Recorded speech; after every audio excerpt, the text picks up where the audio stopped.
বাংলাদেশের ক্ষমতাচ্যুত সাবেক প্রধানমন্ত্রী শেখ হাসিনা বলেছেন, আলোচিত গোপন আটক কেন্দ্র বা কথিত আয়নাঘর সম্পর্কে তিনি অবগত ছিলেন না। বিবিসিকে ইমেইল মারফত দেয়া এক সাক্ষাৎকারে তিনি দাবি করেন, এসব ঘটনায় তার ব্যক্তিগত সংশ্লিষ্টতা ছিল না এবং মানবাধিকার লঙ্ঘনের অভিযোগে তাকে দায়ী করা সঠিক নয়।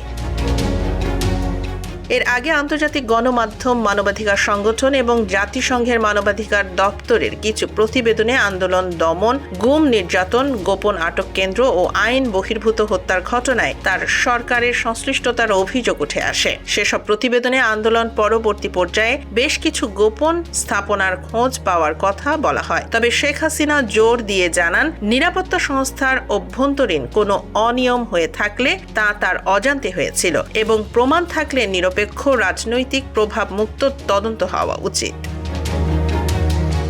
তিনি আরও বলেন, উত্তপ্ত পরিস্থিতিতে প্রাণহানি ঘটেছে, এটি তিনি অস্বীকার করছেন না। তবে নিরস্ত্র বেসামরিক জনগণের বিরুদ্ধে প্রাণঘাতী শক্তি ব্যবহারের নির্দেশ তিনি পার্সোনালি দেননি। এদিকে চলমান মামলাগুলোতে আদালত ও তদন্ত সংস্থার ভূমিকা নিয়ে বিভিন্ন মহল সতর্ক প্রতিক্রিয়া জানিয়েছে।